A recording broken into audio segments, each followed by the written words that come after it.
Hello friends, angular के इस video में आपका फिर से स्वागत है।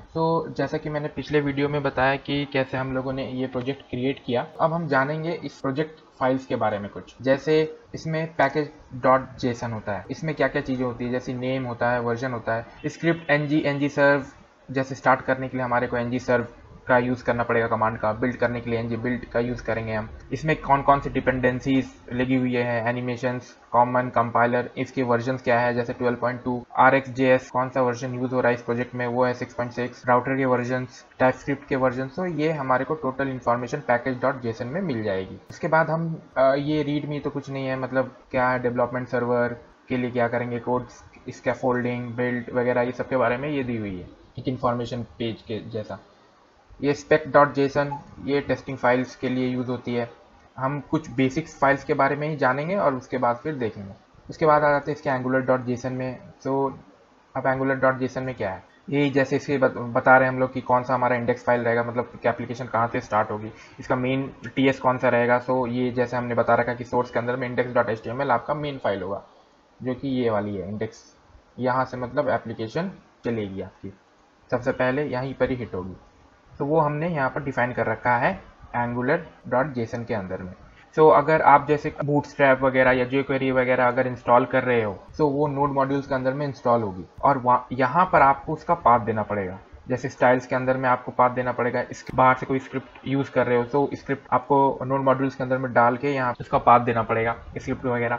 ये जब मैं बूटस्ट्रैप या jQuery या और कोई स्क्रिप्ट अगर इसके अंदर इंजेक्ट करूंगा तो मैं कैसे करूंगा वो मैं बताऊंगा आपको यहाँ पर इस एंगुलर डॉट जेसन फाइल के अंदर में हमारे को कहाँ पर क्या लिखना पड़ेगा। मैं इसे क्लोज कर देता हूँ। फिर हम आ जाते हैं गिट इग्नोर। अब ये है कि गिट में पुश वगैरह ये सब करने के लिए यूज होता है। अब हम आ जाते हैं सोर्स फोल्डर के अंदर में क्या क्या चीजें होती है, जैसे है ऐप है, एसेट्स है, एनवायरनमेंट है, एक फैब आइकन है डॉट आइको। ये पहले से ही फैब आइकन दे देता है, क्योंकि गूगल क्रोम में जब आप चलाते हो तो अगर फैब आइकन नहीं रहता तो वो एक एरर शो करना स्टार्ट कर देता है कि भाई इसमें फैब आइकन आप यूज नहीं कर रहे हो। उसी तरह इसमें मेन डॉट टीएस है, पॉलीफिल डॉट टीएस है, स्टाइल ये टेस्ट डॉट टीएस है, मतलब टेस्टिंग के काम आता है। स्टाइल डॉट सीएसएस जो पूरे सीएसएस जो मतलब पूरे प्रोजेक्ट में जो सीएसएस यूज होगा, मतलब प्रोजेक्ट लेवल पे, तो आप यहाँ से आप सेट कर सकते हो। ठीक है, हम सबसे पहले हम अपने इंडेक्स डॉट एचटीएमएल पेज पे जाते हैं। तो मेरा इंडेक्स डॉट एचटीएमएल जो बेसिक स्केलेटन इसका बनाया है, इसमें ये बॉडी के अंदर में सिर्फ इसने एक ऐप रूट को कॉल कर रखा है। अब ये ऐप रूट है क्या, अब ऐप रूट को जानने के लिए हमारे को देखना पड़ेगा कि ऐप रूट कहाँ पर डिफाइन है। इंडेक्स के बाद कहाँ पर हम जाएंगे ऐप फोल्डर के अंदर में। ठीक है, उसके बाद यहाँ पर देखेंगे कि इसने राउटिंग मॉड्यूल को इंस्टॉल कर रखा है, ऐप मॉड्यूल को इंस्टॉल कर रखा है। इसमें ऐप कंपोनेंट डॉट सीएसएस है, ऐप कंपोनेंट डॉट एचटीएमएल है, app component dot spec dot TS है, ऐप कंपोनेंट डॉट टीएस है। अब इसमें जो app component dot spec dot TS है ये टेस्टिंग का काम आता है। जो भी टेस्टिंग की क्वेरीज लिखी जाती है वो हम इस पे लिखेंगे, लेकिन अभी हम जैसे टेस्टिंग कर नहीं रहे हैं तो हम इस फाइल को अभी नज़रअंदाज करेंगे। अब हम आते हैं कि ये ऐप रूट के लिए हमारे को सबसे पहले ऐप मॉड्यूल पे जाना पड़ेगा।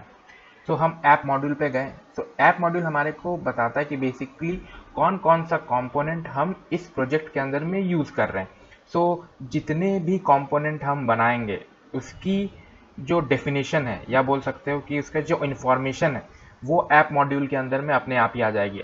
जिस तरह हम क्रिएट करेंगे एक एक नया मॉड्यूल, ये अपने आप ही यहाँ पर वो चीज़ लिख के आ जाएगी कि हमारे को इंपोर्ट कहाँ से करनी है। ये सारे कंपोनेंट्स के डेफिनेशंस को होल्ड करके रखता है ये ऐप मॉड्यूल। अभी जैसे हमने एक ही कंपोनेंट बना रखा, मतलब शुरुआत में ये फर्स्ट टाइम जब प्रोजेक्ट बनती है तो पहला कंपोनेंट जो बनता है, मतलब एक बेसिक सा जो एंगुलर का जो पेज बनता है उसमें सिर्फ एक ही कंपोनेंट होता है, वो होता है ऐप कंपोनेंट। अब इसने क्या क्या किया है कि बस ऐप कंपोनेंट को इसने लिया। अभी हमने राउटिंग मॉड्यूल को यूज नहीं किया है, तो हम राउटिंग मॉड्यूल की चर्चा बाद में करेंगे, सबसे पहले ऐप कंपोनेंट की बात करते हैं। इसने जैसे हम ऐप मॉड्यूल पे आए तो ये इसने बताया कि भाई ऐप कंपोनेंट पे जाओ।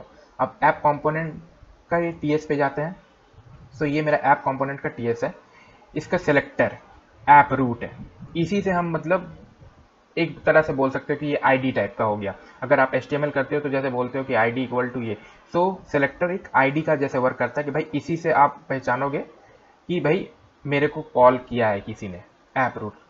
इसमें टेम्पलेट URL हमने बताया कि भाई टेम्पलेट के लिए कौन सा यूज़ करोगे, HTML कौन सा यूज़ करोगे, तो इसने बताया कि app.component.html जो कि ये पेज है। स्टाइल के लिए कौन सा यूज़ करोगे, app.component.css, तो ये बता दिया इसने। ठीक है, अब हम जाते हैं अपने HTML पे। तो ये है, जैसे यही बन के आ रहा था, ये हमारा टोटल ये जो एंगुलर शो बन के आ रही थी हमारे ब्राउज़र पे, वो ये चीज़ है। ठीक है, इसमें CSS को यूज़ नहीं किया है, स्टाइलिंग के लिए वगैरह भी CSS इसमें यूज़ नहीं है। ऐप राउटिंग मॉड्यूल अभी हम इस पे हम यूज़ नहीं किए हैं, तो इसे अभी रहने देते हैं, इसे हम बाद में डिस्कस करेंगे। मेरा अभी प्रोजेक्ट कुछ इस तरह दिख रहा है। तो अगर मैं सारे को बंद कर देता हूँ, ठीक है, अपने HTML पे सारे को मैंने डिलीट कर दिया और सिर्फ H3 टैग के अंदर में मैंने हाई लिख दिया। सो ये मेरी सारी की सारी हट गई और ये हाई लिख के आ गया। सो यहाँ पर हुआ क्या, सबसे पहले ये index.html पे गया। index.html में जैसे आपने डिक्लेरेटिव के सेलेक्टर को यूज़ किया हुआ है, जैसे ऐप रूट, तो ये ऐप रूट को खोजेगा। ऐप रूट कहाँ है, सो ऐप रूट इसे कहाँ मिलेगा, तो ये जाएगा ऐप component.ts पे, ये देखेगा कि अरे सेलेक्टर ये मेरा ऐप रूट है। अगर मैं यहाँ पर ऐप रूट 1 कर दूँ तो यहाँ पर भी मुझे ऐप रूट 1 करना पड़ेगा। तो ये यहाँ से जान रहा है कि भाई मुझे ये वाली चीज़ को कॉल करनी है, इस कंपोनेंट को कॉल करना है। इस कंपोनेंट के अंदर में क्या है ना, ये हाई लिखा हुआ है, इसे हाई आपको प्रिंट करके देना है। तो फंडा इसका ये है।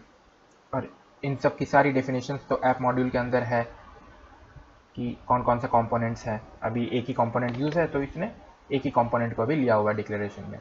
तो इसे समराइज़ करना हुआ तो हम कैसे समराइज इसे करेंगे। तो सबसे पहले ये index.html पेज पे ही इसने लैंड किया। उसके बाद index.html पे इसने देखा कि भाई एक सेलेक्टर कॉल हुआ है ऐप रूट। ऐप रूट कहाँ से मिला इसे ऐप कंपोनेंट से मिला। तो ऐप कंपोनेंट पे इसने गया, इसने HTML देखा कि भाई H3 और इसने प्रिंट करके दे दिया। तो हिरार्की कुछ ऐसी बनती है, index.html, फिर ऐप मॉड्यूल पे, फिर ऐप कंपोनेंट पे। अब ऐप कंपोनेंट पे अभी मैंने जैसे H3 कॉल कर रखा है, अब उसके अंदर भी मैं सब कंपोनेंट्स बनाऊंगा, जैसे हेडर बनाऊंगा, कंटेंट बनाऊंगा, फुटर कंपोनेंट बनाऊंगा। सो वो फिर ये सारी चीज़ें ऐप कंपोनेंट पे मैं लिखूंगा, मतलब ऐप कंपोनेंट में मैं सेलेक्टर को यूज़ करके मैं इस पे डालूंगा। अब इस ऐप कंपोनेंट के हिरार्की में सर्विसेज भी हो सकती है, मॉडल्स भी हो सकते हैं। अगर मुझे API कॉल करवानी हो तो हम सर्विसेज बनाएंगे, मॉडल क्लास बना सकते हैं। सो हिरार्की इसका कुछ इस तरह का है। तो अब हम क्या करेंगे, सबसे पहले जाके जल्दी से बूटस्ट्रैप इंस्टॉल कर लेते हैं। तो हम लिखेंगे npm install bootstrap। तो ये मेरा बूटस्ट्रैप को इंस्टॉल करके देगा। ये मेरा बूटस्ट्रैप इंस्टॉल हो गया है। तो ये कुछ वार्निंग्स दिया है, ऑप्शनल वार्निंग्स और वगैरह। के बाद हम jQuery इंस्टॉल कर लेते हैं। तो npm install jQuery।